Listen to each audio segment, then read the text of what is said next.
Tenemos en línea a Emir Sader. Para nosotros es un privilegio poder tenerlo en nuestro programa.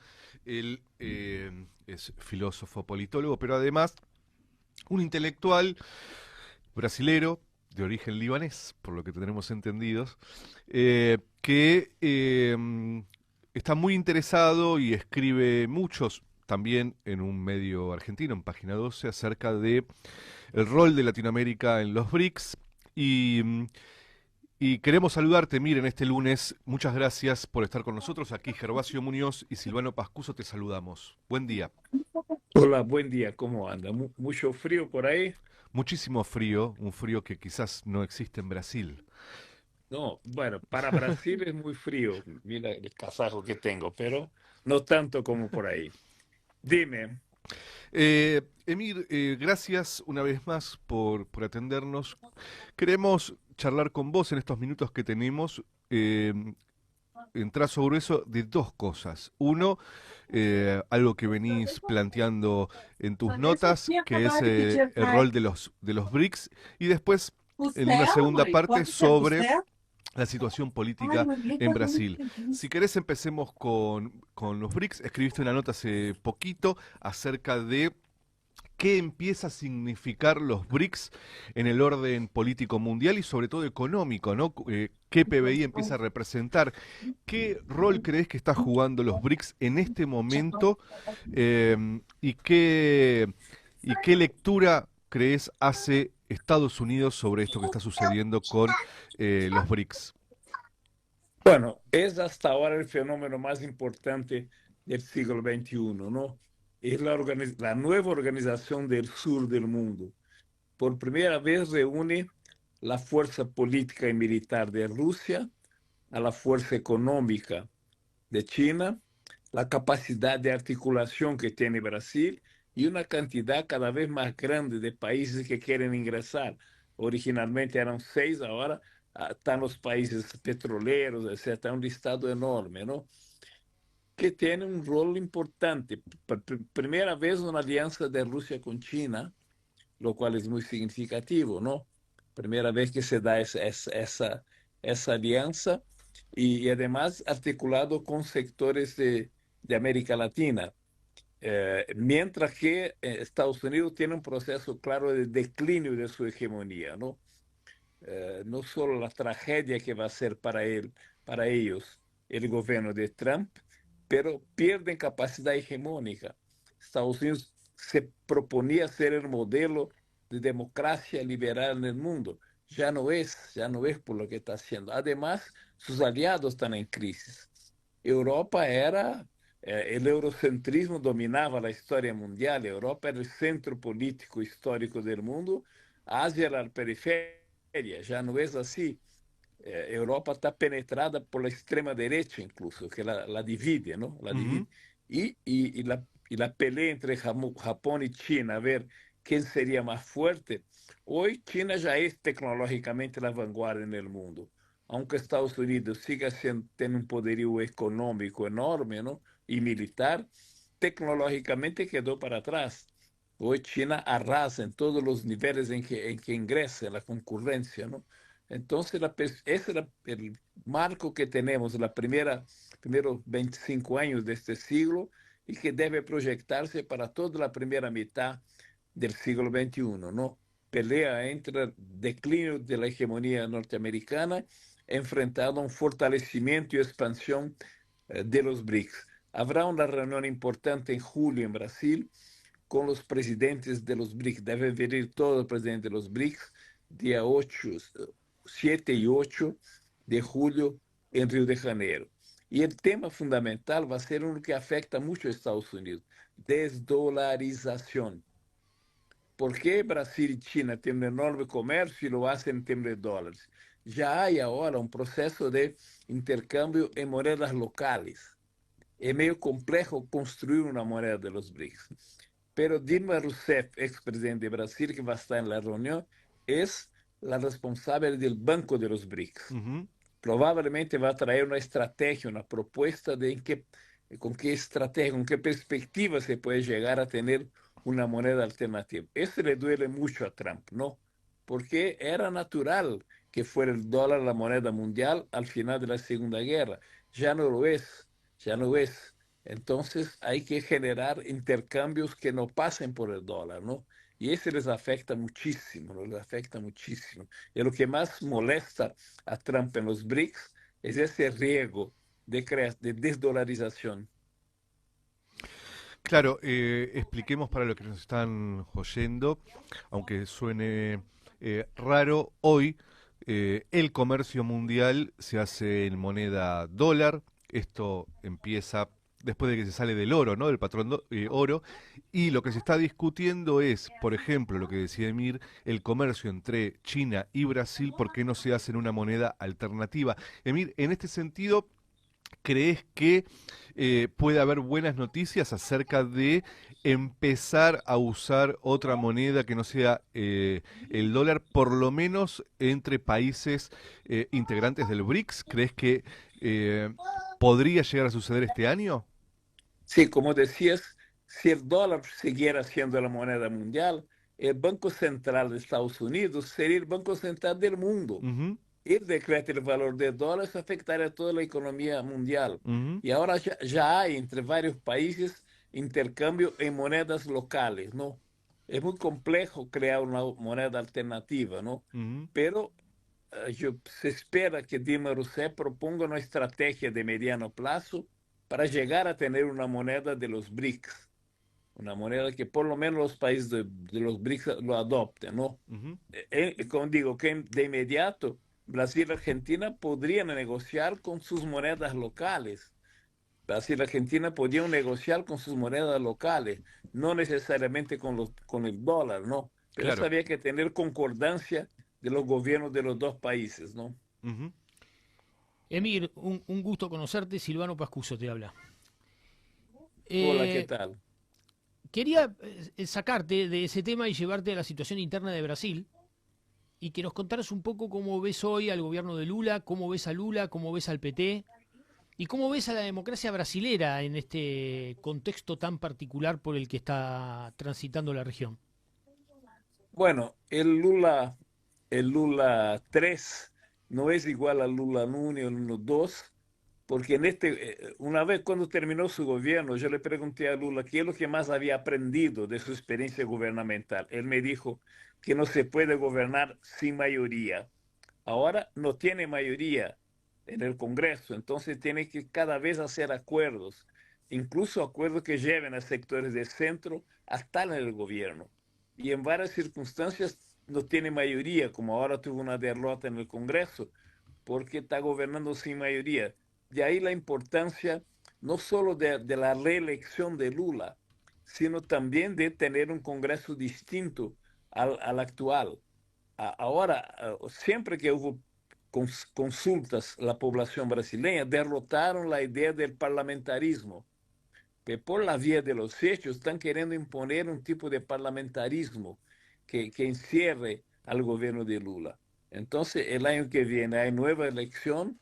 Lula sigue siendo favorito para ganar, derrotando a sus adversarios, pero el mismo Bolsonaro dijo en la manifestación ayer de Avenida Paulista, muy pequeña por lo demás, había 9.000 personas, ¿no? Está decadente el apoyo que tiene.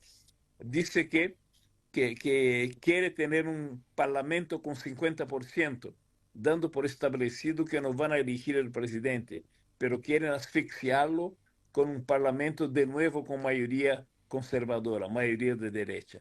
Lula logra implementar, aún con esa minoría, políticas sociales en Brasil.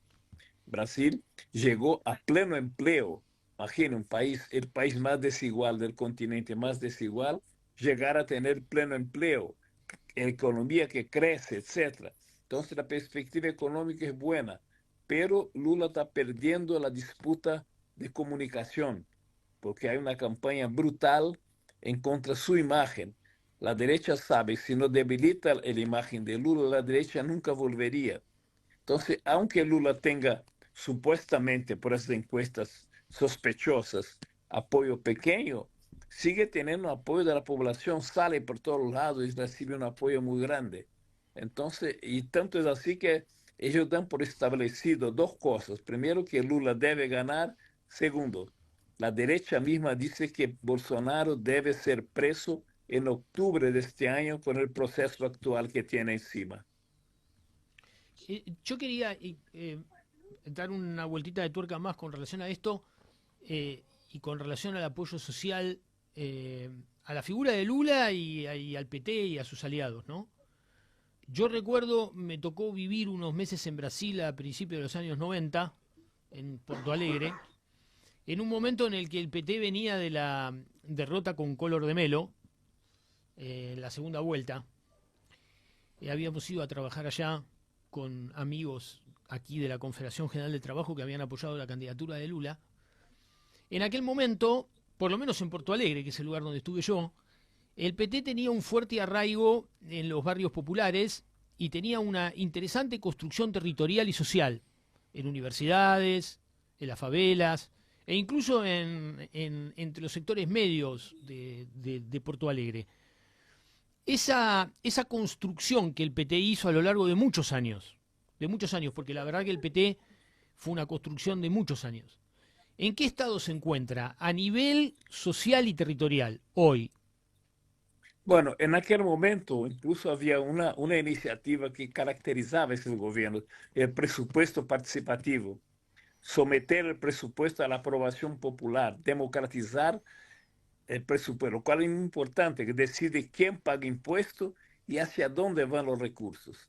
Por esa razón que hicieron los foros sociales mundiales en Porto Alegre, porque era la capital no solo de un proceso político general progresista, pero además del presupuesto participativo. Hoy Rio Grande do Sul se ha vuelto una provincia de derecha, a nivel de la provincia y de Porto Alegre. Estamos planteando incluso hacer un nuevo Foro Social Mundial en Brasil, pero en el nordeste de Brasil, porque al contrario de eso, el nordeste, que era una región siempre retrasada, dominada por la oligarquía, se ha vuelto la más progresista de Brasil. Todos los gobernadores hoy son ministros del gobierno. Y yo estuve recién en Pernambuco y en Recife, extraordinario lo que están jugando, lo que están haciendo allá.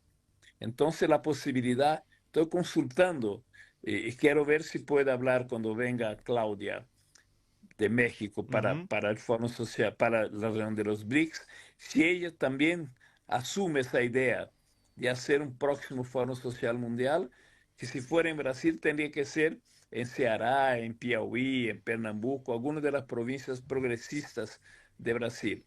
No sé si en Argentina la idea del Foro Social Mundial está de pie o no. Bueno, acá el foro social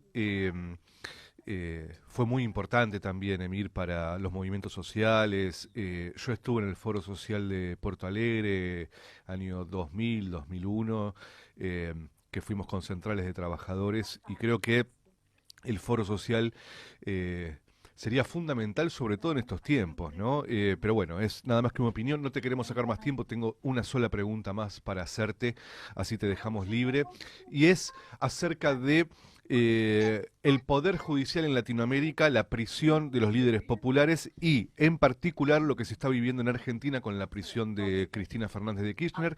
¿Qué evaluación haces en función de que en Brasil ha sucedido, como en tantos países?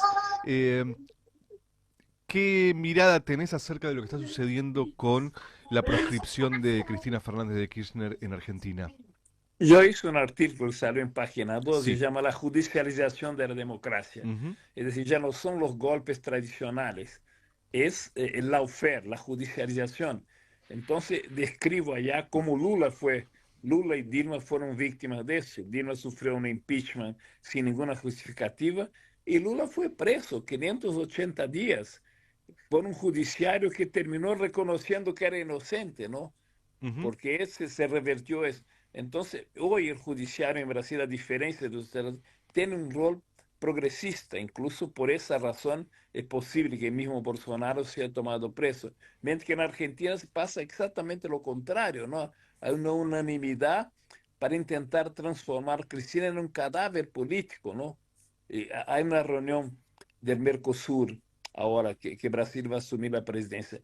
En Argentina, Lula va a estar ahí y pretende visitar a Cristina, aprovechándose de esa ida. Una razón que no tiene que pedir licencia ninguna al gobierno porque va a la reunión del Mercosur.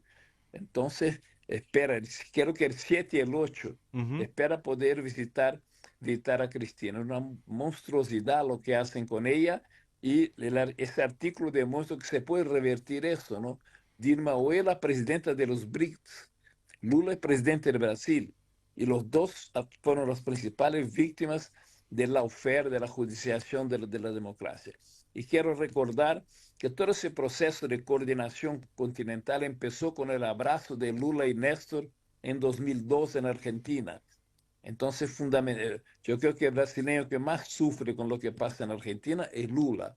Tiene los ojos muy puestos y la idea de que Brasil y Argentina que tuvieron una alianza importante, Lula, Néstor, Cristina, Dilma, etcétera, que se vuelva a tener ese tipo de alianza. Yo tengo la esperanza que el fracaso probable del gobierno Trump tenga efectos muy directos sobre Milei, que es una caricatura de lo que tiene Trump. Y eso puede revertir y ojalá el gran gobernador de la provincia de Buenos Aires, Axel Kicillof, pueda ser el candidato progresista para derrotarlo en las próximas elecciones. Emir, te agradecemos mucho por esto, por este rato. Eh, un abrazo enorme para vos, para el pueblo brasilero y estamos en comunicación en cualquier momento. Aprovecho para hacer una publicidad. Por Mi supuesto. libro Lula y la izquierda del siglo XXI está en venta en Argentina en edición en castellano y otros países de América Latina. Lula y la izquierda del siglo XXI. Muchas gracias. Llamen cuando necesiten, ¿ya? Abrazo grande, Emir.